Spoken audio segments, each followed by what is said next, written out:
ना मैंने जैसा बोला था कि मेरी फर्स्ट वीडियो मेरे फर्स्ट जैसे मैंने कंसीव किया एज अ थायराइड पेशेंट, उसके बाद जो मेरी सेकंड वीडियो आएगी वो आएगी कि क्या क्या कॉम्प्लिकेशंस या प्रॉब्लम्स हुई थी जब मैंने कंसीव किया था उस वक्त।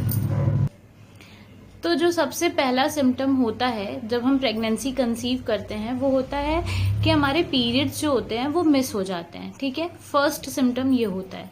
सेकंड, हमें नोजिया, वॉमिटिंग, हल्का सा फीवर फील होना और भूख कम लगना, कॉन्स्टिपेशन की प्रॉब्लम, एसिडिटी की प्रॉब्लम।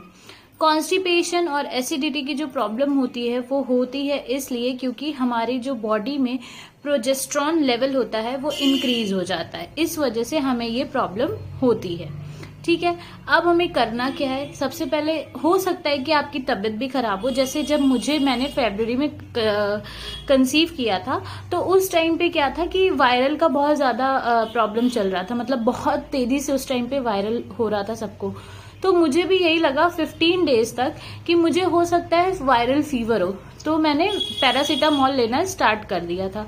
बट जब मैंने अपना ब्लड टेस्ट कराया तो मेरी रिपोर्ट बिल्कुल नॉर्मल हुई, क्योंकि मैं थायराइड पेशेंट थी तो पीरियड हमेशा चढ़ के आता था। तो मेरे दिमाग में ये था कि ठीक है, इस बार मिस हो गया है, हो सकता है नेक्स्ट मंथ में आ जाए या कुछ दिनों बाद आ जाए। अब हम बात करेंगे कि मैंने अपने जो मेरी मतलब फूड इनटेक थी वो क्या क्या मैंने ली। तो मेरी जो प्रेगनेंसी थी वो फरवरी में कंसीव हुई थी और नेक्स्ट मई तक मुझे पता चल गया था, अप्रैल तक मुझे पता चल गया था दैट आई एम प्रेग्नेंट। गर्मी की प्रेगनेंसी थी तो ज़्यादातर टाइम मैं ग्लूकॉन डी हमेशा पीती थी ताकि मेरी बॉडी जो रहे वो हमेशा हाइड्रेटेड रहे। उसके बाद वाटरमेलन, मस्क मेलन, ये सारे फ्रूट्स मैं हमेशा खाती थी। मैं दिन में खाना बिल्कुल थोड़ा सा खाती थी, मेरा मन नहीं करता था। बट हमारे घर पे क्या होता है, जब पता चलता है कि हमारी बेटी प्रेग्नेंट है या हमारी बहू प्रेग्नेंट है तो एवरीवन सजेस्ट कि आप थोड़े थोड़े देर पे कुछ ना कुछ खाते रहो, अदरवाइज आपको एसिडिटी बनेगी, राइट।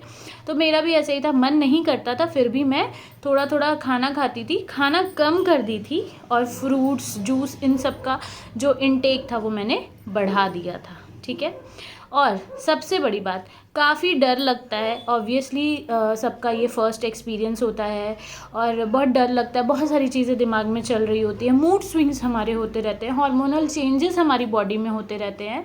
तो उस टाइम पे हमें क्या करना है कि थोड़ा सा योगा की तरफ फोकस करना है, बिल्कुल अपने माइंड को शांत रखना है, किसी की भी बातों में नहीं आना है।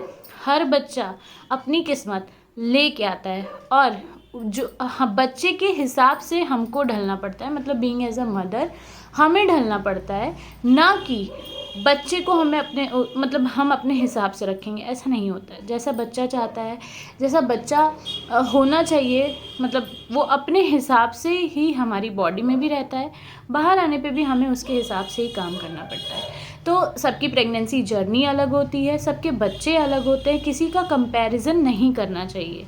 ठीक है, हाँ, कुछ बड़े लोग जो हमें कुछ बातें, सावधानियाँ समझाते हैं या बोलते हैं उसे हमें ध्यान से सुनना चाहिए, बट हमारी बॉडी उस चीज़ को कितना ले रही है ये डिपेंड करता है सिचुएशन टू सिचुएशन या मदर टू मदर। उसके बाद जितना हो सके आप भगवान से प्रे करो, अपने लिए प्रे करो, बच्चे के लिए प्रे करो। उस टाइम पे ये आपके माइंड और बॉडी दोनों को स्ट्रेंथन करेगा। ठीक है, मैं ये नहीं कह रही कि आप दिन भर भगवान भगवान या भक्ति करो, लेकिन अगर आप थोड़े से भी स्पिरिचुअल पर्सन हो तो मैं ज़रूर कहूँगी कि आप भगवान से ज़रूर विशेष मांगो, ज़रूर प्रार्थना करो कि हे भगवान, मेरा बच्चा सही सलामत इस दुनिया में आ जाए। थर्ड थिंग जो मैं बात करूँगी, अब हम आते हैं दूसरे टॉपिक पे। वो हमारा ये टॉपिक है कि गर्भ संस्कार, ठीक है, बहुत इम्पॉर्टेंट रोल प्ले करता है। कई सारे लोग हैं जो वेबिनार लेते हैं, सेमिनार्स लेते हैं, ऑनलाइन क्लासेस होती है, पेड क्लासेस होती है और फ्री क्लासेस भी होती है। आप उन क्लासेस को ले सकते हो। यूट्यूब पे कई सारी फ्री गर्भ संस्कार की क्लासेस हैं, उससे आपको आइडिया हो जाएगा कि एटलीस्ट आपको करना क्या है। सिर्फ बॉडी एक्सरसाइज, सिर्फ और सिर्फ वॉक कर लेने से बेबी नहीं होता है। बेबी का वूम टू अर्थ पूरी जर्नी रहती है, तो हमें अपने बेबी को किस डायरेक्शन में मोल्ड करके लेके जाना है ये हमें सिखाता है गर्भ संस्कार। ठीक है, हमारे जो मदर फादर थे उस टाइम पे ना इतनी फैसिलिटीज़ थी ना इतनी नॉलेज थी, तो वो लोग जिस भी काम में मतलब डेलिकेट रहते थे वो उसी चीज़ को उसी तरीके से करते थे। लेकिन अब जो आ गया है गर्भ संस्कार, ये हमारे बॉडी मतलब हमें ही नहीं, हमारे बच्चे को फिज़िकली और सबसे ज़्यादा मेंटली स्ट्रॉन्ग बनाता है। ये नहीं है कि वो बच्चा है, वो छोटा है, वो वूम में क्या सीखेगा, वो बहुत सारी चीज़ें सीखता है। आई मस्ट श्योर कि मैं आपको बता दूं कि ऐसे बहुत सारे पेशेंट थे जिनके रिव्यूज़ या जो गर्भ संस्कार ज्वाइन किए हैं उनका जब बच्चा हुआ है और जब वो अपने रियल एज में आया है, मतलब 1 ईयर 2 ईयर, जब वो बोलना स्टार्ट किया है, क्रॉलिंग स्टार्ट किया है या फिर चलना स्टार्ट किया है, तब उसने अपने उस गर्भ संस्कार को अप्लाई किया। मतलब वो जो गर्भ में उसको संस्कार मदर के थ्रू मिला था, उससे वो सीख के और वो अपने जैसे जैसे वो बड़ा होता गया, मैच्योर होता गया, आगे बढ़ता गया, वैसे वैसे वो फॉलो किया है। बहुत इफ़ेक्टिव है आज के टाइम पे गर्भ संस्कार, योगा, ये 2 चीज़ बहुत इम्पॉर्टेंट है as a pregnant women. Okay, now next एक चीज़ और मैं ऐड ऑन करना चाहूँगी कि जब भी आप प्रेग्नेंट होते हो या प्रेगनेंसी की प्लानिंग करते हो, उस टाइम पे आप अपनी body being as a women strong बनाओ। स्ट्रॉन्ग बनाने के लिए आपको क्या करना है, आप जो डेली खाना खाते हो वो तो खाओ ही, उसके साथ साथ आप फॉलिक एसिड लेना स्टार्ट करो।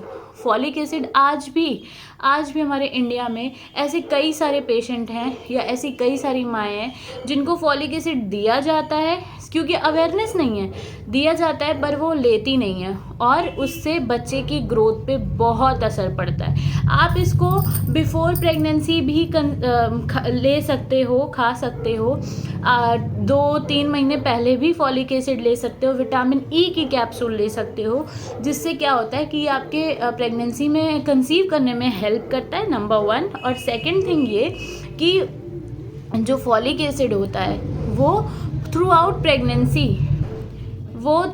प्रेगनेंसी बच्चे के ग्रोथ में बहुत हेल्प करता है। बहुत सारे ऐसे स्टडीज़ हैं, ऐसे केसेस हैं जहाँ पे फॉलिक एसिड दिया गया है और माँ ने नहीं खाया है, माँ ने लापरवाही की है और उसकी वजह से बच्चे पे असर हुआ है और एकदम मतलब यूजुअल तरीके से अबॉर्शन हो गया है या फिर बच्चा आया और उसको बहुत अजीब तरीके की बीमारियां हो गई हैं। फिर कहते हैं डॉक्टर हमने तो सब खाया था, फिर क्या हो गया। उसके बाद मैं कुछ मेडिसिन्स के नाम रिकमेंड करूँगी, जैसे बीकासूल बहुत कॉमन मेडिसिन है, पैरासीटामॉल है, लैक्टुलोज सिरप जो होता है वो हमें फर्स्ट ट्राइमेस्टर में 12 हफ्ते के लिए और लास्ट के 3rd ट्राइमेस्टर में लास्ट के हफ्तों में डॉक्टर्स हमें स्पेशली देती हैं ताकि हमारे मोशंस क्लियर हों और हमें कॉन्स्टिपेशन और एसिडिटी की प्रॉब्लम ना हो।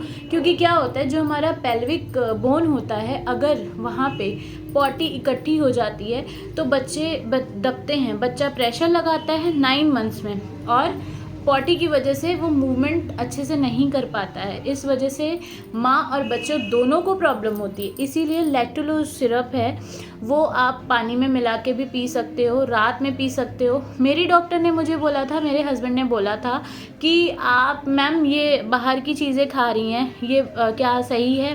क्योंकि मुझे क्रेविंग होती थी उस टाइम पे, कभी तीखा खाने की होती थी, कभी मीठा खाने की होती थी। आप हर चीज़ घर में नहीं बना सकते हो। तो मेरे हस्बैंड ने पूछा कि क्या ये चीज़ सही है? तो मेरी डॉक्टर ने कहा कि मैं अपने पेशेंट को कभी भी मना नहीं करती हूँ कि आप ये खाओ ये मत खाओ, उसको जो खाने का मन है आप खिला दो। बट ये जो लैक्टुलोज सिरप है ये गवर्नमेंट हॉस्पिटल में भी अवेलेबल होता है, प्राइवेट हॉस्पिटल में भी अवेलेबल होता है। आप इसको खाने के 10 मिनट बाद दे दो जिससे मोशन क्लियर हो जाए। मोशन क्लियर रहेगा तो कॉन्स्टिपेशन और एसिडिटी की प्रॉब्लम नहीं होगी।